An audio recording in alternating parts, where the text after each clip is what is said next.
الحمد لله نحمده ونستعينه ونؤمن به ونتوكل عليه ونعوذ بالله من شرور أنفسنا ومن سيئات أعمالنا من يهده الله فلا مضل له ومن يضلل فلا هادي له أشهد أن لا إله إلا الله وحده لا شريك له وأشهد أن محمدًا عبده ورسوله اللهم صل على محمد وعلى آل محمد كما صليت على إبراهيم وعلى آل إبراهيم وبارك على محمد وعلى آل محمد كما باركت على إبراهيم إنك حميد مجيد أما بعد فإن خير الكلام كلام الله وخير السنن سنن محمد صلى الله عليه وسلم وشر الأمور محدثاتها وكل محدثة بدعة وكل بدعة ضلالة وكل ضلالة في النار أعوذ بالله من الشيطان الرجيم يا أيها الذين آمنوا اتقوا الله حق تقاته ولا تموتن إلا وأنتم مسلمون يا أيها الناس اتقوا ربكم الذي خلقكم من نفس واحدة وخلق منها زوجها وبث منهما رجالا كثيرا ونساء واتقوا الله الذي تساءلون به والأرحام إن الله كان عليكم رقيبا يا أيها الذين آمنوا اتقوا الله وقولوا قولا سديدا يصلح لكم أعمالكم ويغفر لكم ذنوبكم ومن يطع الله ورسوله فقد فاز فوزا عظيما സ്നേഹം നിറഞ്ഞ സത്യവിശ്വാസി വിശ്വാസിനികളെ സഹോദരങ്ങളെ, പരമകാരുണ്യകനും കരുണാനിധിയുമായ അല്ലാഹു സുബ്ഹാനഹു വ തആലയുടെ വിധിവിലക്കുകൾ ജീവിതത്തിന്റെ എല്ലാ രംഗങ്ങളിലും കാത്തു സൂക്ഷിച്ച് തഖ്വയുള്ളവരായി ജീവിച്ച് മരിക്കണമേ എന്ന് ആദ്യമായി എന്നെയും ശേഷം നിങ്ങളിൽ ഓരോരുത്തരെയും വസിയത്ത് ചെയ്യുന്നു, ഉപദേശിക്കുന്നു. അള്ളാഹുവിൻ്റെ മതത്തിൽ നിന്ന് മനുഷ്യനെ തെറ്റിച്ച് നരകത്തിന്റെ അഹലുകാരാക്കി മനുഷ്യരെ മാറ്റുന്നതിനു വേണ്ടി ഇബ്ലീസും അവന്റെ കൂട്ടരും ആദ്യമായി തിരഞ്ഞെടുക്കുന്ന മാർഗം അള്ളാഹുവിൻ്റെ റുബൂബിയത്തിലും ഉലൂഹിയത്തിലും അസ്മാഉ വ സിഫാത്തിലും ഒക്കെ അവനിൽ പങ്കു ചേർക്കുന്ന ശിർക്കെന്ന ഗൗരവമേറിയ പാപമാണ് ആദ്യമായി അവൻ തിരഞ്ഞെടുക്കുന്നത് എന്ന് നാം മനസ്സിലാക്കി. അതിനുശേഷം ശിർക്കും ആ നിലക്കുള്ള കുഫറിലേക്കും ഒരു മനുഷ്യനെ കൊണ്ടുപോകാൻ സാധിക്കുന്നില്ല എങ്കിൽ അടുത്ത സ്റ്റേജിലേക്ക് മാറുകയാണ്, അടുത്ത ഘട്ടത്തിലേക്ക് മാറുകയാണ്. അവിടെയാണ് ഇസ്ലാം നിഷിദ്ധമാക്കിയ കാര്യങ്ങൾ മനുഷ്യനെ ചെയ്യിപ്പിക്കുന്നതിനായി പ്രേരിപ്പിച്ചുകൊണ്ട് സ്വർഗത്തിന്റെ വഴിയിൽ നിന്ന് മനുഷ്യനെ തടയുവാൻ പിശാച് പരിശ്രമിക്കുന്നത്. ആ നിഷിദ്ധങ്ങളുടെ കൂട്ടത്തിൽ ഏറ്റവും ഗൗരവമുള്ള തിന്മയാണ്, പാപമാണ് ബിദ്അത്ത് എന്നത്. മഹാനായ സുഫിയാൻ അസ്-സൗരി റഹിമഹുല്ലാഹ് അദ്ദേഹം പറയുന്നുണ്ട്, അൽ ബിദ്അത്തു അഹബ്ബു ഇലാ ഇബ്ലീസ മിനൽ മഅസിയ. പിശാചിനെ സംബന്ധിച്ചിടത്തോളം അവൻ ഏറ്റവും കൂടുതൽ ഇഷ്ടമുള്ളത് തിന്മകളിൽ, നിഷിദ്ധങ്ങളിൽ, പാപങ്ങളിൽ അവൻ ഏറ്റവും ഇഷ്ടമുള്ളത് അത് ബിദ്അത്താകുന്നു. എന്താണ് കാരണം? വൽ മഅസിയതു യുതാബു മിൻഹാ. പാപം ചെയ്യുന്ന ഒരു മനുഷ്യൻ, മദ്യപിക്കുന്ന ഒരു മനുഷ്യൻ, വ്യഭിചരിക്കുന്ന ഒരു മനുഷ്യൻ, അവന് കുറ്റബോധമുണ്ടാകും. ഞാൻ ചെയ്യുന്നത് പാപമാണെന്ന ബോധ്യം അവനുണ്ട്. അതുകൊണ്ട് തന്നെ പാപത്തിന് പിന്നാലെ അവൻ പശ്ചാത്തപിച്ചേക്കാം, അള്ളാഹു അവന് പുറത്തു കൊടുത്തേക്കാം. എന്നാൽ ബിദ്അത്ത് ചെയ്യുന്ന മനുഷ്യർ ഒരിക്കലും പശ്ചാത്തപിക്കുന്നില്ല, ആ ഒരു മനസ്സിലേക്ക് അവർ എത്തുന്നില്ല. കാരണം അവർ ചെയ്തുകൊണ്ടിരിക്കുന്നത് അള്ളാഹു ഇഷ്ടപ്പെട്ട കർമ്മമാണ്, എനിക്ക് സ്വർഗം കിട്ടാൻ കാരണമായ പ്രവർത്തനമാണ് എന്ന ചിന്തയിൽ ബിദ്അത്ത് ചെയ്യുന്ന, മതത്തിലില്ലാത്ത പുത്തൻ വിഷയങ്ങൾ ചെയ്യുന്ന ഒരാള് തൗബ ചെയ്യില്ല. അതുകൊണ്ട് തന്നെ ഇബ്ലീസ് ഒന്നാമതായി ശിർക്ക് കഴിഞ്ഞാൽ ഫോക്കസ് ചെയ്യുന്നത് അത് ബിദ്അത്തുകളിലാണ് എന്ന് നമുക്ക് കാണുവാൻ സാധിക്കുന്നു. അതുകൊണ്ട് തന്നെ എന്താണ് ബിദ്അത്ത് എന്നും അതുമായി ബന്ധപ്പെട്ടതുമായ ചില അടിസ്ഥാനപരമായ കാര്യങ്ങൾ നാം ഈ ഖുതുബയിലൂടെ മനസ്സിലാക്കുവാൻ ഉദ്ദേശിക്കുകയാണ്. അല്ലാഹു സുബ്ഹാനഹു വ തആല അതിനുള്ള തൗഫീഖ് നൽകി അനുഗ്രഹിക്കുമാറാകട്ടെ. സഹോദരങ്ങളെ, എന്താണ് ബിദ്അത്ത്? ബിദ്അത്ത് എന്ന അറബി പദത്തിന്റെ ഭാഷാർത്ഥം മുൻ മാതൃകയില്ലാതെ ഉണ്ടാകുന്നത് എന്നതാണ്. മുൻ മാതൃകയില്ലാതെ, ഇതിനു മുമ്പ് അങ്ങനെ ഒന്നില്ല. അപ്പൊ പുതുതായി മറ്റൊരു മാതൃകയില്ലാതെ രൂപപ്പെട്ട ഒന്ന്. പരിശുദ്ധ ഖുർആൻ പരിശോധിച്ചാൽ നമുക്ക് കാണാം, സൂറത്ത് അഹ്ഖാഫിന്റെ 9-ാമത്തെ വചനം. എല്ലാവരും ശ്രദ്ധിച്ച് കേൾക്കുക. അല്ലാഹു പറയുകയാണ്, ഖുൽ, നബിയെ പറയൂ, മാ കുന്തു ബിദ്അൻ മിനർ റുസുൽ, പ്രവാചകന്മാരുടെ കൂട്ടത്തിൽ നിന്ന് ഞാനൊരു പുതുമക്കാരനല്ല, പുതിയൊരാളല്ല. ഇതിനു മുമ്പും പ്രവാചകന്മാർ വന്നുപോയിട്ടുണ്ട്. അപ്പൊ അവിടെ അള്ളാഹു ഉപയോഗിച്ച പദം ബിദ്അൻ. മാ കുന്തു ബിദ്അൻ മിനർ റുസുലി, പ്രവാചകന്മാരുടെ കൂട്ടത്തിൽ നിന്ന് ഞാനൊരു പുതിയ ആളല്ല, പുതുമക്കാരനല്ല, പുതുതായി ഉണ്ടായതല്ല. ഇതിനു മുമ്പും പ്രവാചകന്മാർ കഴിഞ്ഞുപോയി എന്നതാണ് അള്ളാഹു അവിടെ ആ വാചകം കൊണ്ട് ഉദ്ദേശിക്കുന്നത്. മതത്തിന്റെ സാങ്കേതികമായ ഭാഷയിൽ എന്താണ് ബിദ്അത്ത് എന്നത് ചോദിച്ചാൽ, മതത്തിൽ അള്ളാഹുവിന്റെ റസൂൽ സല്ലല്ലാഹു അലൈഹി വസല്ലമ പഠിപ്പിച്ചതിൽ മാതൃകയില്ലാതെ മതത്തിൽ പുതുതായി ഉണ്ടാക്കുന്ന കാര്യങ്ങളെയാണ് സാങ്കേതികമായി മതപരമായ ഭാഷയിൽ അതിനെ ബിദ്അത്ത് എന്ന് പറയുന്നത്. ബിദ്അത്ത് കൊണ്ട് വിവക്ഷിക്കുന്നത് അതാണ്. ഈ പുതുനിർമ്മിതികൾ, പുതുതായി ഉണ്ടാക്കപ്പെടുന്ന കാര്യങ്ങൾ രണ്ട് നിലക്കുണ്ട്. ഒന്നാമത്തേത് ഭൗതികമായ കാര്യങ്ങൾ. നമ്മൾ ബിദ്അത്തുമായി ബന്ധപ്പെട്ട ചർച്ച നടത്തുമ്പോൾ ആളുകൾ പറയാറുണ്ട്, റസൂലുള്ളാഹി സ്വല്ലല്ലാഹു അലൈഹി വസല്ലം വീട് കെട്ടിയിരുന്നോ? പ്രവാചകന്റെ വീട് പെയിന്റ് അടിച്ചിരുന്നോ? നബി സല്ലല്ലാഹു അലൈഹി വസല്ലമ കാറിൽ സഞ്ചരിച്ചിരുന്നോ? നിങ്ങൾ എന്തേ വീട് കെട്ടുന്നത്, വീട് പെയിന്റ് അടിക്കുന്നത്, കാറിൽ സഞ്ചരിക്കുന്നത് ഒട്ടകത്തിൽ സഞ്ചരിച്ചാൽ പോരെ എന്നൊക്കെ ചോദിക്കലുണ്ട്. ഭൗതികമായ വിഷയത്തിൽ പുതുനിർമ്മിതികളും പുതുതായി കാര്യങ്ങൾ കണ്ടെത്തലും ഉപയോഗപ്പെടുത്തലും മതത്തിൽ അടിസ്ഥാനപരമായി അനുവദനീയമാണ്, ജായിസാണ്. എന്നാൽ എവിടെയാണ് മതകാര്യങ്ങളിൽ ആരെങ്കിലും പുതുതായി എന്തെങ്കിലും ഒന്നുണ്ടാക്കിയാൽ അത് നിഷിദ്ധമാണ്. അതിന്റെ അടിസ്ഥാന വിധി എന്നത് നിഷിദ്ധമാണ്. അതുകൊണ്ട് തന്നെ മതത്തിന്റെ വിഷയത്തിൽ ആരെങ്കിലും പുതുതായി എന്തെങ്കിലും ഉണ്ടാക്കുന്നുവെങ്കിൽ അള്ളാഹുവിന്റെ റസൂൽ സല്ലല്ലാഹു അലൈഹി വസല്ലമ പറഞ്ഞു. എന്താണ് പറഞ്ഞത്? റസൂലുള്ളാഹി സല്ലല്ലാഹു അലൈഹി വസല്ലമ പറയുകയാണ്, മൻ അഹദസ ഫീ അംരിനാ ഹാദാ മാ ലൈസ മിൻഹു, മൻ അഹദസ ഫീ അംരിനാ ഹാദാ മാ ലൈസ ഫീഹി ഫഹുവ റദ്ദുൻ.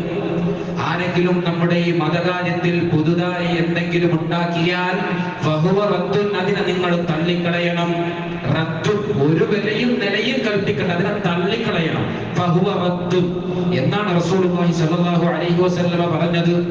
അതുപോലെ തന്നെ മൻ അമില അമലൻ ലൈസ അലൈഹി അംറുനാ ഫഹുവ റദ്ദുൻ, നമ്മുടെ ഈ മതകാര്യത്തിൽ ആരെങ്കിലും ഒരു കർമ്മം പ്രവർത്തിച്ചു, ഒരു അമല് പ്രവർത്തിച്ചു, അതിന് റസൂലുള്ളാഹി സ്വല്ലല്ലാഹു അലൈഹി വസല്ലമയിൽ നിന്ന് യാതൊരു മാതൃകയും ഇല്ല എങ്കിൽ ഫഹുവ റദ്ദുൻ, അതിനെ തള്ളിക്കളയണമെന്ന് റസൂലുള്ളാഹി സ്വല്ലല്ലാഹു അലൈഹി വസല്ലമ നമ്മെ ഓർമ്മപ്പെടുത്തുകയാണ്. അപ്പൊ ബിദ്അത്ത് എന്ന് പറഞ്ഞാൽ അതിൽ 3 കാര്യങ്ങൾ ഈ ഹദീസുകളിൽ നിന്ന് നമുക്ക് മനസ്സിലാക്കാം. ഒന്ന്, പുതുതായി ഉണ്ടാക്കുന്ന ഒരു കർമ്മമാണ്. പുതുതായി ഉണ്ടാക്കുന്ന ഒരു കർമ്മമാണ്. അത് നോമ്പാകട്ടെ, നമസ്കാരമാകട്ടെ, സ്വലാത്താകട്ടെ, ദിക്റാകട്ടെ, എന്തുമാകട്ടെ. രണ്ടാമത്തത്, അത് ദീനിൽ കൂട്ടിച്ചേർക്കുക. ഈ അമല് ചെയ്താൽ അതിന് ഇന്ന ഇന്ന പ്രതിഫലങ്ങളുണ്ട് എന്ന് പറഞ്ഞുകൊണ്ട് അതിനെ മതത്തിലേക്ക് കൂട്ടിച്ചേർക്കുക. മൂന്നാമത്തത്, അതിന് പൊതുവായോ അതല്ലെങ്കിൽ പ്രത്യേകമായിട്ടോ ഉള്ളതായ യാതൊരു തെളിവും ഇല്ലാതിരിക്കുക. അങ്ങനെയുള്ള കാര്യങ്ങൾ അത് ബിദ്അത്താണ്, അത് ഒഴിവാക്കപ്പെടേണ്ടതാണ് എന്ന് അല്ലാഹുവിന്റെ റസൂൽ സല്ലല്ലാഹു അലൈഹി വസല്ലം ഓർമ്മപ്പെടുത്തുകയാണ്. സഹോദരങ്ങളെ, ഈ പരിശുദ്ധ ദീനുൽ ഇസ്ലാം ഹജ്ജത്തുൽ വദാഇൽ വെച്ച് നബി സല്ലല്ലാഹു അലൈഹി വസല്ലമയുടെ ആദ്യത്തെയും അവസാനത്തെയും ഹജ്ജായ ആ ഹജ്ജത്തുൽ വദാഇൽ വെച്ചുകൊണ്ട് റസൂലുള്ളാഹി സ്വല്ലല്ലാഹു അലൈഹി വസല്ലമക്ക് അല്ലാഹു വിശുദ്ധ ഖുർആനിന്റെ 5-ാം അധ്യായത്തിലെ 3-ാമത്തെ വചനം അവതരിപ്പിക്കുകയാണ്. അവിടെ അല്ലാഹു പറയുന്നു, അൽയൗമ അക്മൽതു ലക്കും ദീനക്കും വഅത്മംതു അലൈക്കും നിഅമതി വറദീതു ലക്കുമുൽ ഇസ്ലാമ ദീനാ. പരിശുദ്ധ ഖുർആനിലൂടെ അല്ലാഹു നമ്മെ ഓർമ്മപ്പെടുത്തി, അൽയൗമ അക്മൽതു ലക്കും ദീനക്കും, ഇന്നേ ദിവസം നിങ്ങൾക്ക് നിങ്ങളുടെ മതം പൂർത്തീകരിച്ചു തന്നിരിക്കുന്നു. വഅത്മംതു അലൈക്കും നിഅമതി, എന്റെ നിഅമത്തായി കൊണ്ട് ഈ മതത്തെ നിങ്ങൾക്ക് പൂർത്തീകരിച്ചു നൽകിയിരിക്കുന്നു. വറദീതു ലക്കുമുൽ ഇസ്ലാമ ദീനാ, മതമായി ഇസ്ലാമിനെ അല്ലാഹു നിങ്ങൾക്ക് ഇതാ തൃപ്തിപ്പെട്ട് നൽകിയിരിക്കുന്നു. റസൂലുള്ളാഹി സ്വല്ലല്ലാഹു അലൈഹി വസല്ലമ വഫാത്താകുന്നതിന്റെ കുറച്ചു നാളുകൾക്ക് മുമ്പ് വിശുദ്ധ ഖുർആനിൽ അവതരിപ്പിക്കപ്പെട്ട വചനമാണ്. അറഫ മൈതാനിയിൽ ഒരുമിച്ച് കൂടിയപ്പോൾ ഇറങ്ങിയ ആ സമയത്ത് പ്രഖ്യാപിച്ച വചനമാണ്. അതുകൊണ്ട് തന്നെ ദീന് പൂർത്തീകരിക്കപ്പെട്ടിരിക്കുന്നു. മാത്രമല്ല സഹോദരങ്ങളെ, സ്വർഗത്തിലേക്ക് പോകാനുള്ള ഒരു ചെറിയ നന്മ പോലും ഇസ്ലാം പഠിപ്പിക്കാതെ പോയിട്ടില്ല. നരകത്തിലേക്ക് പോകുന്നതിന് കാരണമാകുന്ന ഒരു തിന്മയെ പോലും ഇസ്ലാം പറയാതെ പോയിട്ടില്ല. മഹാനായ റസൂലുള്ളാഹി സ്വല്ലല്ലാഹു അലൈഹി വസല്ലമ പറയുകയാണ്, ഇന്നഹു ലൈസ ശൈഉൻ യുഖർരിബുകും ഇലൽ ജന്ന. ഇന്നഹു ലൈസ ശൈഉൻ, ഷൈഅ് എന്ന് പറഞ്ഞാൽ വളരെ ചെറുതായ ഒരു അണുവിന്റെ അത്ര മാത്രമുള്ള, അതിനെയും കീറി മുറിച്ചാൽ എത്രയുണ്ടാകുമോ അത്രമാത്രം അൻപതായ കാര്യം എന്നതാണ് അതിന്റെ മഅന. അവിടെ അതാ റസൂലുള്ളാഹി സ്വല്ലല്ലാഹു അലൈഹി വസല്ലം പറഞ്ഞു, അതാ നോക്കൂ, സ്വർഗ്ഗത്തിലേക്ക് അടുപ്പിക്കുന്നതായ ഒരു കാര്യത്തെയും നിങ്ങൾക്ക് പറഞ്ഞു തരാതെ ഞാൻ പോകുന്നില്ല. വലൈസ ശൈഉൻ യുഖർരിബുകും മിനൻ നാരി ഇല്ലാ ഖദ് നഹൈതുകും അൻഹു, നരകത്തിലേക്ക് പോകാൻ കാരണമാകുന്ന ഒരു തിന്മയും ഞാൻ പറയാതെ പോകുന്നില്ല എന്ന് റസൂലുള്ളാഹി സ്വല്ലല്ലാഹു അലൈഹി വസല്ലം മാനവരാശിയെ ഓർമ്മപ്പെടുത്തുകയാണ്. അതുകൊണ്ട് തന്നെ മതം പൂർത്തീകരിക്കപ്പെട്ടിരിക്കുന്നു. സ്വർഗത്തിൽ പോകണമെന്ന് ആഗ്രഹിക്കുന്ന ഒരാൾക്ക് അല്ലാഹുവിന്റെ റസൂൽ സല്ലല്ലാഹു അലൈഹി വസല്ലമയുടെ ജീവിതം പരിശോധിച്ചാൽ, സ്വഹാബാക്കളുടെ ജീവിതം പരിശോധിച്ചാൽ അവിടെ നിന്നും അവന് എല്ലാ വഴികളും കാണാൻ സാധിക്കുന്നതാണ്, എല്ലാ അമലുകളും കാണാൻ സാധിക്കുന്നതാണ്. അതുകൊണ്ട് തന്നെ പുതുതായി യാതൊരു മതവും ഒരു നമസ്കാരവും ഒരു ഇബാദത്തും ഒരു ആചാരവും നമുക്ക് കടത്തിക്കൂട്ടേണ്ടി വരുന്നില്ല. മഹാനായ ഇമാം ജൗഹരി റഹ്മഹുല്ലാഹ് പറയുകയാണ്, വൽ ബിദ്അത്ത്, ബിദ്അത്ത് എന്ന് പറഞ്ഞാൽ അൽ ഹദസു, അത് പുതുതായി ഉണ്ടാക്കിയ കാര്യങ്ങളാണ്, ഫിദ്ദീനി, ഈ മതത്തിൽ, ബഅദൽ ഇക്മാലി, അത് പൂർത്തീകരിച്ചതിനു ശേഷം. അതുകൊണ്ട് തന്നെ സഹോദരങ്ങളെ, അള്ളാഹുവിന്റെ മതം പൂർത്തീകരിക്കപ്പെട്ടിരിക്കുന്നു. ഒരാൾക്ക് സ്വർഗം വേണമെന്നുണ്ടെങ്കിൽ പരിശുദ്ധ ഖുർആനിലേക്ക് തിരിഞ്ഞാൽ മതി, അള്ളാഹുവിന്റെ റസൂലിന്റെ വചനങ്ങളിലേക്കും പ്രവൃത്തിയിലേക്കും തിരിഞ്ഞാൽ മതി. സ്വഹാബാക്കൾ അതിനെ എങ്ങനെ മനസ്സിലാക്കി എന്നതിനെ സംബന്ധിച്ചുള്ള പഠനം നടത്തിയാൽ അവന് സ്വർഗത്തിലേക്ക് പോകാൻ സാധിക്കുന്നതാണ്. എപ്പോഴാണ് ഈ ബിദ്അത്തിന്റെ തുടക്കം ഉണ്ടാകുന്നത്? ഇതിന്റെ ആരംഭം ഏത് ഘട്ടത്തിലാണ്? മഹാനായ ശൈഖുൽ ഇസ്ലാം ഇബ്നു തൈമിയ്യ റഹ്മഹുല്ലാഹ് പറയുകയാണ്, വഅലം, നീ അറിയണം, അന്ന ആമ്മത്തൽ ബിദ്അൽ മുതഅല്ലിഖതി ബിൽ ഉലൂമി വൽ ഇബാദാതി ഇന്നമാ വഖഅ ഫിൽ ഉമ്മത്തി ഫി അവാഖിരിൽ ഖുലഫാഇർ റാഷിദീൻ. ഈ സമൂഹത്തിൽ, ഈ ഉമ്മത്തിൽ ബിദ്അത്തിന്റെ ആരംഭം ഉണ്ടായത് ഖുലഫാഉർ റാഷിദുകളുടെ കാലത്തിന്റെ അവസാന സന്ദർഭങ്ങളിലാണ്. പൊതുവായുള്ള ബിദ്അത്തുകൾ ഈ ഇബാദത്തിലും വിജ്ഞാനങ്ങളിലും ഒക്കെ കടന്നുകൂടിയത്. റസൂലുള്ളാഹി സ്വല്ലല്ലാഹു അലൈഹി വസല്ലമ പറഞ്ഞില്ലേ, കമാ അഖ്ബറ ബിഹി നബി സ്വല്ലല്ലാഹു അലൈഹി വസല്ലമ ഹൈസു ഖാല മൻ യഇശ് മിൻകും, നിങ്ങളിൽ നിന്ന് ആരെങ്കിലും ജീവിച്ചിരിക്കുന്നുവെങ്കിൽ, മിൻകും ഫസയറാ ഇഖ്തിലാഫൻ കസീറാ, ധാരാളം ഇഖ്തിലാഫുകൾ നിങ്ങൾക്ക് കാണുവാൻ സാധിക്കും. ഫഅലൈക്കും ബിസുന്നതി വസുന്നത്തുൽ ഖുലഫാഇർ റാഷിദീനൽ മഹ്ദിയീൻ, അതുകൊണ്ട് തന്നെ നിങ്ങൾ അത്തരം സന്ദർഭങ്ങളിൽ എന്റെയും സ്വഹാബത്തിന്റെയും ചര്യയെ മുറുകെ പിടിക്കണമെന്ന് മഹാനായ റസൂലുള്ളാഹി സ്വല്ലല്ലാഹു അലൈഹി വസല്ലം പറയുകയാണ്. ശൈഖുൽ ഇസ്ലാം ഇബ്നു തൈമിയ്യ റഹ്മഹുല്ലാഹ് അദ്ദേഹം അത് കൃത്യമായി ഓർമ്മപ്പെടുത്തി. സ്വഹാബാക്കളുടെ കാലഘട്ടത്തിന്റെ അവസാന സന്ദർഭങ്ങളിൽ തന്നെ ബിദ്അത്തിന്റെ കക്ഷികൾ രൂപപ്പെട്ടു കഴിഞ്ഞു എന്ന് വിശദമായി അദ്ദേഹം അതിൽ ചർച്ച ചെയ്യുന്നത് നമുക്ക് കാണാൻ കഴിയും. നോക്കൂ, ആ ബിദ്അത്തിനെ സംബന്ധിച്ചുള്ള പ്രവാചകൻ സല്ലല്ലാഹു അലൈഹി വസല്ലമയുടെ ശക്തമായ മുന്നറിയിപ്പുകൾ നമുക്ക് നോക്കിയാൽ കാണാം. യഥാർത്ഥത്തിൽ ബിദ്അത്തുകൾ ചെയ്തുകൊണ്ട് ജീവിക്കുക എന്ന് പറഞ്ഞാൽ ഇസ്ലാമിന് വിപരീതമായി പുതിയൊരു സമാന്തര മതത്തെ സ്വീകരിക്കുക എന്നതാണ്. അതുകൊണ്ട് തന്നെ ഗൗരവമായി ഇസ്ലാം ആ വിഷയത്തെ കണ്ടു.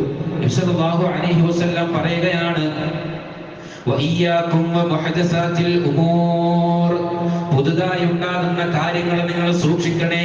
ഫഇന്ന കുല്ല മുഹദസത്തിൻ ബിദ്അ, പുതുതായി ഉണ്ടാക്കപ്പെടുന്ന എല്ലാ കാര്യങ്ങളും അത് പുത്തനാചാരമാണ്, ബിദ്അത്താണ്. വകുല്ല ബിദ്അത്തിൻ ളലാല, ആ ബിദ്അത്തുകൾ നമ്മളെ ളലാലത്തിലേക്കാണ്, വഴികേടിലേക്കാണ് കൊണ്ടുപോകുന്നത്. മറ്റൊരിക്കൽ അവിടുന്ന് പറഞ്ഞു, മൻ അമില അമലൻ ലൈസ അലൈഹി അംറുനാ ഫഹുവ റദ്ദുൻ, ആരെങ്കിലും നമ്മുടെ കൽപ്പനയിലില്ലാത്ത എന്തെങ്കിലും അമൽ ചെയ്താൽ അതിനെ നിങ്ങൾ തള്ളിക്കളയണമെന്ന് റസൂലുള്ളാഹി സ്വല്ലല്ലാഹു അലൈഹി വസല്ലം. മറ്റൊരിക്കൽ മഹാനായ ജാബിർ ബിൻ അബ്ദുല്ലാഹ് റളിയല്ലാഹു അൻഹു പറയുകയാണ്, ഇമാം മുസ്ലിം റഹ്മഹുല്ലാ റിപ്പോർട്ട് ചെയ്യുന്ന ഹദീസാണ്. അവിടുന്ന് പറയുന്നു, കാന റസൂലുള്ളാഹി സ്വല്ലല്ലാഹു അലൈഹി വസല്ലമ, റസൂലുള്ളാഹി സ്വല്ലല്ലാഹു അലൈഹി വസല്ലം മിമ്പറിൽ നിന്ന് ഖുത്ബ പറയുമ്പോൾ, സ്വഹാബാക്കളെ ആ നിലക്ക് ഉപദേശിക്കുമ്പോൾ, ഇഹ്മറത് ഐനാഹു, പ്രവാചകന്റെ കണ്ണുകൾ ചുമക്കുമായിരുന്നു. വഅലാ സൗതുഹു, അവിടുത്തെ ശബ്ദം ഉയരുമായിരുന്നു. വസ്തദ്ദ ഖദബുഹു, അദ്ദേഹത്തിന്റെ രോഷം പ്രകടമാകുമായിരുന്നു.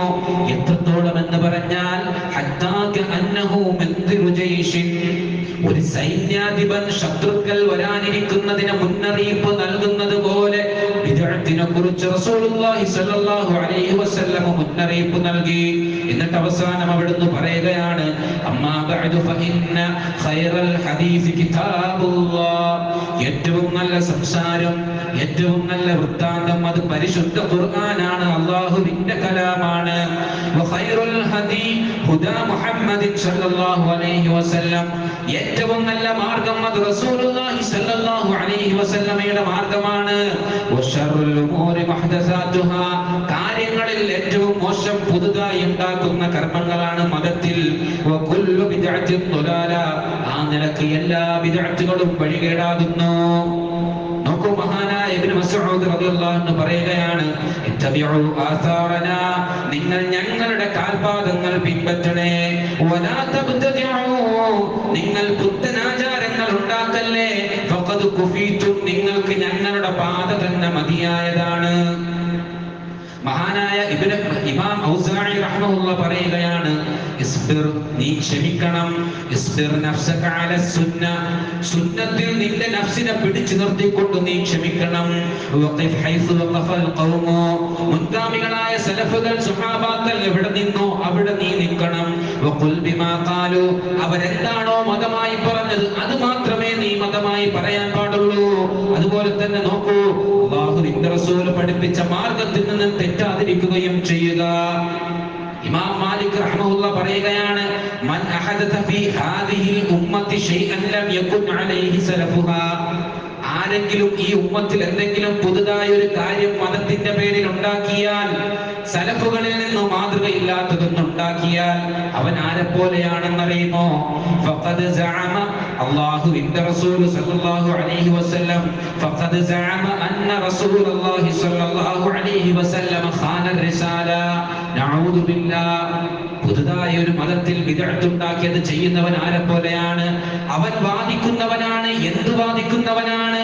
അന്ന റസൂലുള്ളാഹി സ്വല്ലല്ലാഹു അലൈഹി വസല്ലം ഖാന റിസാല, അല്ലാഹുവിന്റെ റസൂൽ സ്വല്ലല്ലാഹു അലൈഹി വസല്ലം ഈ റിസാലത്തിൽ വഞ്ചന കാണിച്ചിരിക്കുന്നു എന്ന് പറയുന്നവനെ പോലെയാണ്. കാരണം സ്വർഗത്തിലേക്ക് പോകുന്നതിന് ആവശ്യമായ എല്ലാ വഴികളും പഠിപ്പിച്ചു തന്നിട്ടുണ്ട്. ഇനി പുതിയൊരു വഴിയുടെ ആവശ്യമില്ല എന്നിരിക്കെ പുതിയൊരു നമസ്കാരവും പുതിയൊരു ദിക്റും പുതിയൊരു സ്വലാത്തും ഒക്കെ ഉണ്ടാക്കി മതത്തിൽ ബിദ്അത്ത് ചെയ്യുന്നവൻ ആരെപ്പോലെയാണ്? നബി സല്ലല്ലാഹു അലൈഹി വസല്ലമ അദ്ദേഹത്തിന്റെ റിസാലത്തിൽ വഞ്ചന കാണിച്ചു എന്ന് പറയുന്നവനെ പോലെയാണ്. ഈ ഒരു ഇബാദത്തും ഈ ഒരു സ്വലാത്തും നമുക്ക് പഠിപ്പിച്ചു തരാതെയല്ലേ റസൂൽ പോയത് എന്ന് പറയുന്നവനെ പോലെയാണ്. നോക്കൂ, എത്ര ഗൗരവമുള്ള വിഷയമാണ്, എത്ര ഗൗരവമുള്ള വിഷയമാണ്. അദ്ദേഹം അവസാനം പറഞ്ഞു, ഫമാലം യകുൻ യൗമഇദിൻ ദീന, ഇന്ന് ദീനല്ല. എന്ത്? ഫലാ യകൂനുൽ യൗമ ദീന, അന്ന് ദീനല്ലാത്തതൊന്നും ഇന്ന് ദീനല്ല എന്ന് മഹാനായ ഇമാം മാലിക് റഹിമഹുല്ലാഹ് പറയുകയാണ്. ഷെയ്ഖ് ഇബ്നു ബാസ് റഹിമഹുല്ലാഹ് പറഞ്ഞു, ഫഅയ്യി ബിദ്അത്തിൻ റആഹൽ മുഅ്മിനു മുഅ്മിനു വജബ അലൈഹി ഇൻകാറുഹാ ഹസബ الطاقة بالطرق الشرعية. ഒരു സത്യവിശ്വാസിയെ സംബന്ധിച്ചിടത്തോളം അവനൊരു ബിദ്അത്ത് കാണുന്നുണ്ട് എങ്കിൽ മതപരമായ മാർഗങ്ങളിലൂടെ അവൻ അതിനെ തടയൽ, അവന്റെ കഴിവിനനുസരിച്ച് അതിനെ എതിർക്കൽ അവന് നിർബന്ധമാണ് എന്ന് മഹാനായ ശൈഖ് ഇബ്നു ബാസ് റഹിമഹുല്ലാഹ് പറയുകയാണ്. സഹോദരങ്ങളെ, ഇതെല്ലാം ഇതിന്റെ ഗൗരവത്തെ സൂചിപ്പിക്കുന്നതാണ്. എത്ര ഗൗരവമുള്ള വിഷയമാണ് എന്ന് നാം മനസ്സിലാക്കുവാനാണ്. നമ്മുടെ കുടുംബങ്ങളിലും നമ്മുടെ സഹോദരങ്ങളിലും നമ്മുടെ സമൂഹത്തിലുമൊക്കെ ബിദ്അത്തുകൾ ചെയ്യുന്ന ആളുകളോട് സ്നേഹബുദ്ധിയ ഉണർത്തി കൊടുക്കാൻ നാം മനസ്സിലാക്കി വെക്കേണ്ടതും സ്വന്തത്തിൽ അത് പഠിച്ചു വെക്കേണ്ടതുമായ കാര്യങ്ങളാണ്. ഈ ബിദ്അത്തുകൾ ചെയ്താലുള്ള അവസ്ഥ എന്താണെന്ന് അറിയുമോ? ഒന്നാമതായി, അള്ളാഹു നമ്മുടെ കർമ്മങ്ങൾ സ്വീകരിക്കുകയില്ല. മരണം വരെ നാം ഗൗരവത്തിൽ ശ്രദ്ധിക്കുക. നമ്മുടെ അമലുകൾ അല്ലാഹു സ്വീകരിക്കുകയില്ല. കാരണം നമ്മുടെ അമൽ അല്ലാഹു സ്വീകരിക്കണമെങ്കിൽ രണ്ട് കണ്ടീഷനാണുള്ളത്. ഒന്ന്, ഇത്തിബാ ഉണ്ടാകണം, പ്രവാചകൻ സല്ലല്ലാഹു അലൈഹി വസല്ലമയിൽ നിന്ന് മാതൃകയുണ്ടാകണം. രണ്ട്, ഇഖ്ലാസ് ഉണ്ടാകണം, അത് നിഷ്കളങ്കമായി കൊണ്ട് അല്ലാഹുവിന് വേണ്ടി മാത്രം ചെയ്യുന്നതായിരിക്കണം. അതല്ലാത്ത പക്ഷം അല്ലാഹു നമ്മുടെ അമലുകൾ സ്വീകരിക്കുന്നതല്ല. രണ്ടാമത്തത്, ബിദ്അത്തുകാരന്റെ തൗബയെ അല്ലാഹു തടഞ്ഞു വെക്കുന്നതാണ്. നബി സല്ലല്ലാഹു അലൈഹി വസല്ലമ പറഞ്ഞു, ഇന്നല്ലാഹ ഹജബ, തീർച്ചയായും അല്ലാഹു തടഞ്ഞു വെക്കുന്നതാണ്. അത്തൗബത, തൗബയെ, പശ്ചാത്താപത്തെ തടഞ്ഞു വെക്കുന്നതാണ്. അൻ കുല്ലി സാഹിബി ബിദ്അത്തിൻ ഹത്താ യദഅ ബിദ്അതഹു, ഒരു ബിദ്അത്തുകാരന്റെ, ബിദ്അത്തുകൾ ചെയ്യുന്നവന്റെ തൗബയെ അല്ലാഹു തടഞ്ഞു വെക്കുന്നതാണ്. അവൻ നമസ്കാരത്തിൽ ബിദ്അത്ത് ചെയ്യുന്നുണ്ടെങ്കിലും, നബിദിനം ആഘോഷിക്കുന്നുണ്ടെങ്കിലും, മരണപ്പെട്ട വീട്ടിലെ സകല ബിദ്അത്തുകൾ ചെയ്യുന്നുണ്ടെങ്കിലും, അതുപോലെ തന്നെ എല്ലാ നിലക്കുമുള്ള ബിദ്അത്തുകൾ അവൻ ചെയ്യുന്നുണ്ടെങ്കിലും ഹറാമു ചെയ്താൽ അവന് കുറ്റബോധമുണ്ടാകും. അപ്പോൾ അവൻ പ്രാർത്ഥിക്കും, അല്ലാഹുവേ എന്റെ പാപങ്ങൾ പുറത്തു തരണേ അല്ലാഹ്, എന്നിൽ നിന്ന് അറിയാതെ സംഭവിച്ചു പോയതാണ് എന്നവൻ പശ്ചാത്തപിച്ചാലും അല്ലാഹു ആ പശ്ചാത്താപത്തെ തടഞ്ഞു വെക്കുമെന്ന് റസൂലുള്ളാഹി സ്വല്ലല്ലാഹു അലൈഹി വസല്ലമ പറയുകയാണ്. എന്നാണോ അവൻ ആ ബിദ്അത്തുകളൊക്കെ ഒഴിവാക്കുന്നത്, അന്ന് മാത്രമാണ് അവന്റെ തൗബയെ അല്ലാഹു സ്വീകരിക്കുന്നത് എന്ന് റസൂലുള്ളാഹി സ്വല്ലല്ലാഹു അലൈഹി വസല്ലം നമ്മെ ഓർമ്മപ്പെടുത്തുകയാണ്. അതുപോലെ തന്നെ നോക്കൂ, ഹൗദുൽ കൗസറിൽ നിന്നുള്ള വെള്ളം അത്തരം ആളുകൾക്ക് തടയപ്പെടുന്നതാണ്. നമ്മുടെ ഉമ്മയോ നമ്മുടെ സഹോദരങ്ങളോ നമ്മുടെ പിതാക്കന്മാരോ നമ്മുടെ കുടുംബമോ ആ നിലക്ക് ബിദ്അത്തുകൾ ചെയ്തുകൊണ്ട് ജീവിക്കുന്നവരാണെങ്കിൽ അവരെ നാം ഓർമ്മപ്പെടുത്തേണ്ട വിഷയമാണ്. നാളെ പരലോകത്ത് മഹ്ശറിൽ എരിപൊരി കൊള്ളുന്ന ആ പരലോകത്ത് നിൽക്കുന്ന സന്ദർഭത്തിൽ വിശ്വാസികൾക്ക് ലഭിക്കുന്ന, പ്രവാചകന്റെ ഉമ്മത്തികൾക്ക് ലഭിക്കുന്ന കാര്യമാണ് ഹൗദുൽ കൗസറിൽ നിന്ന് വെള്ളം കുടിക്കുക എന്ന മഹാസൗഭാഗ്യം. നബി സല്ലല്ലാഹു അലൈഹി വസല്ലമയിൽ നിന്ന് ആ വിഷയം നമുക്ക് അബൂ ഹുറൈറ റളിയല്ലാഹു അൻഹു ഓർമ്മപ്പെടുത്തി തരികയാണ്. അവിടെ നിന്ന് പറയുന്നു, അന്ന റസൂലുള്ളാഹി സ്വല്ലല്ലാഹു അലൈഹി വസല്ലമ അത്തൽ മഖ്ബറ, പ്രവാചകൻ സല്ലല്ലാഹു അലൈഹി വസല്ലമ ഒരു ദിവസം ഖബറിടത്തിലേക്ക്, ശ്മശാനത്തിലേക്ക് വന്നു. ശേഷം അതാ അവിടെ നിന്ന് പറഞ്ഞു, അസ്സലാമു അലൈക്കും ദാറ ഖൗമിൻ മുഅ്മിനീൻ, ഓ വിശ്വാസികളെ, ഈ ഖബറിടത്തിൽ കിടക്കുന്ന മുഅ്മിനീങ്ങളെ, അല്ലാഹുവിന്റെ രക്ഷയും സമാധാനവും നിങ്ങൾക്കുണ്ടാകട്ടെ. വ ഇന്നാ ഇൻഷാ അല്ലാഹു ബിക്കും ലാഹിഖൂൻ, ഇൻഷാ അല്ലാഹ് ഞങ്ങളും നിങ്ങളോടൊപ്പം വന്നു ചേരേണ്ടവരാണ്.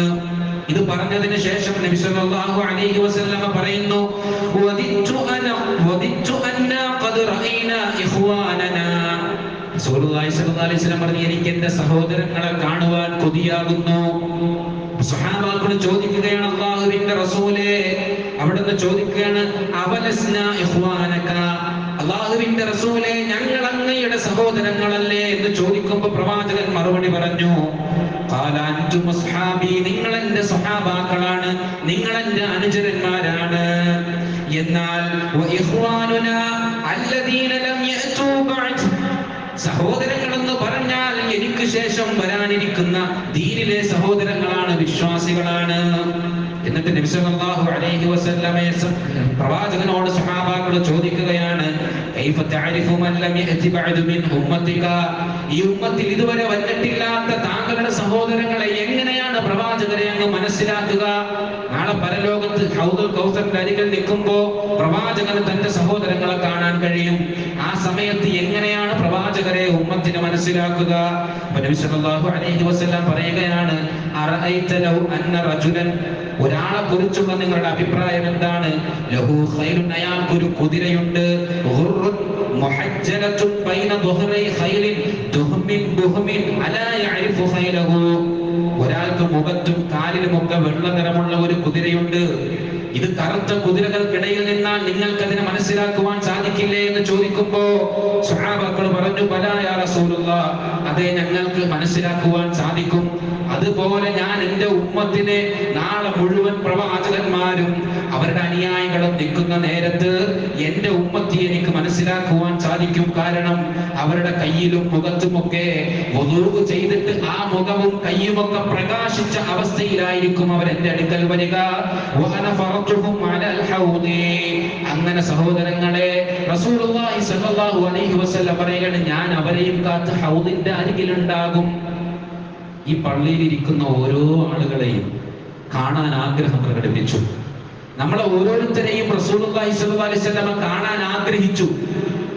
നാളെ ഹൗദുൽ കൗസറിന്റെ അരികിൽ നമ്മളെയും കാത്തിരിക്കുമെന്നും പ്രവാചകന്റെ കരങ്ങൾ കൊണ്ട് ഹൗദുൽ കൗസറിൽ നിന്ന് നമുക്ക് ആ പരിശുദ്ധമായ പാനീയം കോരി നൽകുമെന്നും റസൂലുള്ളാഹി സ്വല്ലല്ലാഹു അലൈഹി വസല്ലം. പക്ഷേ ആ സന്ദർഭത്തിൽ ഒരു സമൂഹത്തിന് നേരെ, ഒരു കൂട്ടർക്ക് നേരെ തടയിടപ്പെടും.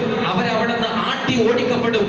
മറ്റുള്ള ഒട്ടക പാത്രങ്ങളിലേക്ക് വേറെ ഒട്ടകങ്ങൾ വെള്ളം കുടിക്കാൻ പോയാൽ ആട്ടിപ്പായിക്കുന്നത് പോലെ അവിടെ നിന്നും ആട്ടിപ്പായിക്കുന്നതാണ്. എന്നിട്ട് നബിയെ, താങ്കൾക്ക് ശേഷം മതത്തിൽ പുതുതായ പുത്തൻ നിർമ്മിതികളും ആചാരങ്ങളും വിശ്വാസങ്ങളും വെച്ചു പുലർത്തി ബിദ്അത്തായ അമലുകൾ ചെയ്തവരാണ് അവർ. അതുകൊണ്ട് അവർക്ക് അവിടെ നിന്ന് പാനീയമില്ല എന്ന് പറയുമ്പോൾ റസൂലുള്ളാഹി സ്വല്ലല്ലാഹു അലൈഹി വസല്ലം പറയും, നിങ്ങൾ ഇവിടെ നിന്ന് മാറിപ്പോയിക്കോളൂ എന്ന് റസൂലുള്ളാഹി സ്വല്ലല്ലാഹു അലൈഹി വസല്ലം പറയുകയാണ്. സഹോദരങ്ങളെ, ആലോചിച്ചു നോക്കൂ, എവിടെ നിന്നാണ് ആട്ടിപ്പായിക്കുന്നത്?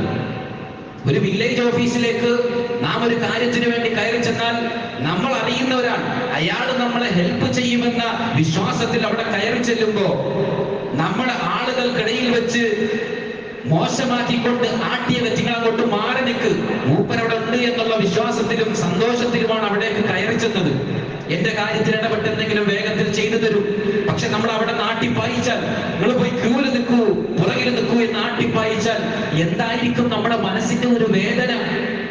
അങ്ങനെയെങ്കിൽ ഒരായുഷ്കാലം മുഴുവനും നിസ്കരിച്ചും നോമ്പെടുത്തും അമല് ചെയ്തും സ്വതക്ക നൽകിയും ദാനധർമ്മം ചെയ്തും പുണ്യങ്ങൾ ചെയ്തും ഹജ്ജും ഉംറയും കഷ്ടപ്പെട്ട് ത്യാഗം ചെയ്ത് നിർവഹിച്ച് ഈ അമലുകളുമായി പരലോകത്തെത്തുമ്പോ ആരെയാണോ കാണാൻ കൊതിക്കുന്നത്, അള്ളാഹുവിനെ കഴിഞ്ഞാൽ റസൂലിനെ, ആ പ്രവാചകന്റെ അരികിലേക്ക് ഹൗദുൽ കൗസറിന്റെ വെള്ളം കുടിക്കാനായി മുഖവും പ്രകാശിച്ച് കയ്യും പ്രകാശിച്ച് അവിടേക്ക് ചെല്ലുമ്പോൾ ആട്ടിപ്പായിക്കുന്ന വിധത്തിലാകുന്നുണ്ട് എങ്കിൽ എത്രമാത്രം ഗൗരവമുള്ളതാണ് എന്ന് നാം ഓരോരുത്തരും മനസ്സിലാക്കുക. അതുകൊണ്ട് തന്നെ സഹോദരങ്ങളെ, ജീവിതത്തിൽ ഒരിക്കലും ബിദ്അത്തുകൾ ഉണ്ടാകാതിരിക്കുവാൻ, ജീവിതത്തിൽ ഒരിക്കലും ബിദ്അത്ത് കടന്നു വരാതിരിക്കുവാൻ, അത് എന്റെ ജീവിതത്തിൽ മാത്രമല്ല, എന്റെ ഉമ്മ ബിദ്അത്തുകാരിയായി കൊണ്ട് നോക്കൂ. ഉമ്മ രാത്രി തഹജ്ജുദ് നമസ്കരിക്കുന്നു, ഉമ്മ 5 വഖ്ത് കൃത്യമായി നമസ്കരിക്കുന്നു, ഉമ്മ സുന്നത്തുകൾ നമസ്കരിക്കുന്നു, അതിനു പുറമെ നബിദിനം ആഘോഷിക്കുന്നുണ്ട്. വീട്ടിലൊരു മരണമുണ്ടായാൽ 3, 10, 40 ആണ്ടും നടത്തുന്നുണ്ട്. കല്യാണ വീടുകളിൽ അനാചാരങ്ങളും പേക്കൂറ്റുകളും തോന്നിവാസങ്ങളും ചെയ്തു കൂട്ടുന്നുണ്ട്. അങ്ങനെയുള്ള ബിദ്അത്തുകളിൽ മതം എന്ന പേരിൽ, പുണ്യം എന്ന പേരിൽ ചെയ്തുകൊണ്ടിരിക്കുമ്പോൾ സ്നേഹത്തോടുകൂടി അവരെ ഓർമ്മപ്പെടുത്താനും അവരെ ഉപദേശിക്കാനും നിരന്തരമായി പറഞ്ഞുകൊണ്ടിരിക്കുവാനും നമുക്ക് സാധിക്കേണ്ടതുണ്ട്. കാരണം പരലോകത്താരും നഷ്ടപ്പെടാൻ പാടില്ല. പരലോകത്താർക്കും പ്രവാചകനിൽ നിന്ന് ആട്ടിയോടിക്കപ്പെടുന്ന അവസ്ഥയുണ്ടാകാൻ പാടില്ല. ആ നിലക്ക് നാം പരിശ്രമിക്കേണ്ടതുണ്ട്. എന്തുകൊണ്ടാണ് സഹോദരങ്ങളെ ബിദ്അത്ത് ഇങ്ങനെ വ്യാപകമാകുന്നത്? എന്തുകൊണ്ടാണ്? നബി സല്ലല്ലാഹു അലൈഹി വസല്ലം പറഞ്ഞല്ലോ, ഫഇന്നഹു മൻ യഇശ് മിൻകും ഫസയറ ഇഖ്തിലാഫൻ കസീറ, എന്റെ ശേഷം നിങ്ങൾക്ക് ധാരാളം ഇഖ്തിലാഫുകൾ, വ്യത്യസ്തങ്ങളായ അഭിപ്രായങ്ങൾ നിങ്ങൾക്ക് കാണുവാൻ സാധിക്കും. ഇത് റസൂലുള്ളാഹി സ്വല്ലല്ലാഹു അലൈഹി വസല്ലം പ്രവചിച്ചതാണ്. നിങ്ങൾ മുസ്ലിമീങ്ങൾ പരസ്പരം, സംഘടനകൾ പരസ്പരം തമ്മിലടിക്കുന്നത് ഒന്ന് നിർത്തിവെക്കൂ എന്ന് പറഞ്ഞിട്ട് കാര്യമില്ല. കാരണം ഇതൊക്കെ ഉണ്ടാകുമെന്ന് നബി സല്ലല്ലാഹു അലൈഹി വസല്ലം പഠിപ്പിച്ചതാണ്. എങ്കിൽ എന്താണ് നമ്മൾ ചെയ്യേണ്ടത്? പ്രവാചകൻ പറഞ്ഞതുപോലെ നിങ്ങൾ എന്റെയും ഖുലഫാഉർ റാഷിദുകളുടെയും ആ ചര്യയെ നിങ്ങൾ മുറുകെ പിടിക്കണം എന്ന കൽപ്പനയാണ് നാം പ്രാവർത്തികമാക്കേണ്ടത്, ജീവിതത്തിൽ അമലാക്കേണ്ടത്. റസൂലുള്ളാഹി സ്വല്ലല്ലാഹു അലൈഹി വസല്ലമയിൽ നിന്ന് നോക്കൂ, നമുക്ക് ഉത്തമമായ മാതൃകയുണ്ടെന്ന് പഠിപ്പിക്കപ്പെട്ടതാണ്. ജീവിതത്തിന്റെ എല്ലാ രംഗങ്ങളിലും എന്താകണം? ഒരു കല്യാണം വരുമ്പോൾ, വീട്ടിലൊരു കല്യാണം വരുമ്പോൾ ആ കല്യാണ രംഗം സ്റ്റാർട്ടിങ് മുതൽ അതിന്റെ അവസാനം വരെ എങ്ങനെയാകണം? പ്രവാചകനിൽ മാതൃകയുണ്ട്. ലഖദ് കാന ലക്കും ഫീ റസൂലില്ലാഹി ഉസ്വത്തുൻ ഹസന. നിങ്ങൾക്ക് പ്രവാചകൻ സല്ലല്ലാഹു അലൈഹി വസല്ലമയിൽ ഉത്തമമായ മാതൃകയുണ്ട്. ലിമൻ കാന യർജുല്ലാഹ വൽ യൗമൽ ആഖിറ. പരലോകത്തെയും അല്ലാഹുവിലും വിശ്വസിക്കുന്നവർ ആണോ നിങ്ങൾ? എങ്കിൽ നിങ്ങൾ ആ മാർഗത്തെ പിന്തുടരുക. വദക്കറല്ലാഹു കസീറ. നിങ്ങൾ അല്ലാഹുവിനെ ധാരാളമായി ഓർക്കുകയും ചെയ്യുക എന്ന് പരിശുദ്ധ ഖുർആൻ നമ്മളെ ഓർമ്മപ്പെടുത്തിയതാണ്. അതുകൊണ്ട് തന്നെ പ്രവാചകനിൽ നമുക്ക് ഉത്തമമായ മാതൃകയുണ്ട് എന്നും അല്ലാഹുവിന്റെ റസൂൽ കൊണ്ടുവന്നതിനെ നിങ്ങൾ മതമായി സ്വീകരിക്കുകയും അല്ലാത്തതിനെ ഒഴിവാക്കുകയും ചെയ്യുക എന്നത് വിശുദ്ധ ഖുർആനിന്റെ കൽപ്പനയാണ്. അതുകൊണ്ട് തന്നെ നാം പ്രവാചകനിൽ നിന്ന് മതം പഠിക്കുവാനും പ്രവാചകൻ സല്ലല്ലാഹു അലൈഹി വസല്ലമയുടെ ജീവിതത്തിൽ എങ്ങനെയായിരുന്നോ ഓരോ കർമ്മങ്ങളും, ഇബാദത്തും, വിശ്വാസവും, ആചാരവും, ആഘോഷവും, അനുഷ്ഠാനവും എന്നത് പഠിച്ച് പരിശോധിച്ച് മനസ്സിലാക്കി ജീവിതത്തിൽ അമലുകൾ ചെയ്യുവാൻ നാം ഓരോരുത്തരും പരിശ്രമിക്കുക. അല്ലാഹു സുബ്ഹാനഹു വ തആല അതിനുള്ള തൗഫീഖ് നൽകി അനുഗ്രഹിക്കുമാറാകട്ടെ.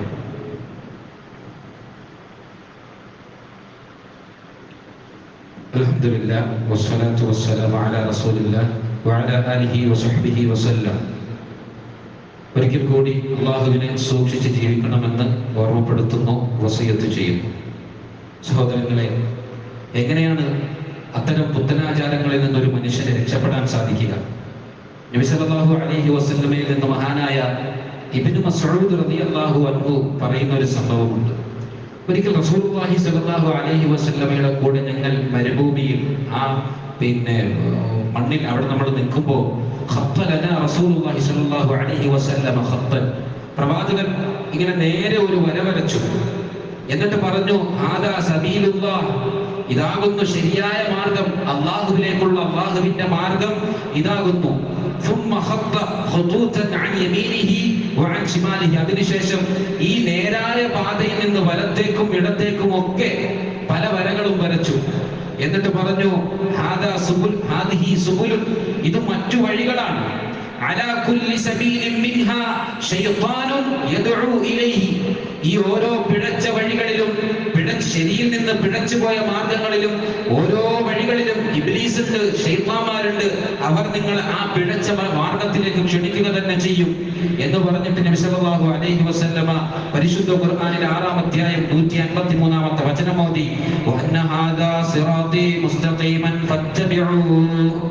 റസൂലുള്ളാഹി സ്വല്ലല്ലാഹു അലൈഹി വസല്ലം ഓതി, ഇതാകുന്നു ശരിയായ പാത, ആ മാർഗത്തിൽ നിങ്ങൾ അടിയുറച്ച് നിൽക്കുക. ഫത്തബിഊ, അതിനെ നിങ്ങൾ പിന്തുടരുക. വലാ തത്തബിഉ സുബുല, മറ്റുള്ള വഴികളിലേക്ക് നിങ്ങൾ പ്രവേശിക്കരുത്. ഫതഫറഖ ബികും അൻ സബീലിഹി, അങ്ങനെയെങ്കിൽ ശരിയായ മാർഗത്തിൽ നിന്ന് നിങ്ങളെ അവൻ വഴിതെറ്റിക്കുന്നതാണ്. ദാലികും വസാഖു ബിഹി, ഇത് നിങ്ങൾക്കുള്ള വസിയത്താണ്. ലഅല്ലകും തത്തഖൂൻ, നിങ്ങൾ തഖ്വ പാലിക്കുന്നവരെങ്കിൽ. അതുകൊണ്ട് തന്നെ നബി സല്ലല്ലാഹു അലൈഹി വസല്ലമ പഠിപ്പിച്ച ശരിയായ മതത്തെ ജീവിതത്തിൽ ഉൾക്കൊള്ളുക എന്നതാണ് വിജയത്തിന്റെ മാർഗമെന്ന് മഹാനായ റസൂലുള്ളാഹി സ്വല്ലല്ലാഹു അലൈഹി വസല്ലമ പറഞ്ഞു. ഇമാം ഷാഫിഈ റഹിമഹുല്ലാഹ് പറയുകയാണ്, ഇദാ വജദ്തും റസൂലുള്ളാഹി സ്വല്ലല്ലാഹു അലൈഹി വസല്ലമ സുന്നതൻ ഫത്തബിഊഹാ, നിങ്ങൾ അല്ലാഹുവിന്റെ റസൂൽ സല്ലല്ലാഹു അലൈഹി വസല്ലമ അവിടുത്തെ സുന്നത്തിനെ നിങ്ങൾ കണ്ടെത്തിയാൽ അതിനെ നിങ്ങൾ പിന്തുടരുക. വലാ തൽതഫിതു ഇലാ ഖൗലി അഹദിൻ, മറ്റുള്ളവരുടെ അഭിപ്രായങ്ങളെ നിങ്ങൾ മാറ്റിവെക്കുകയും ചെയ്യുക.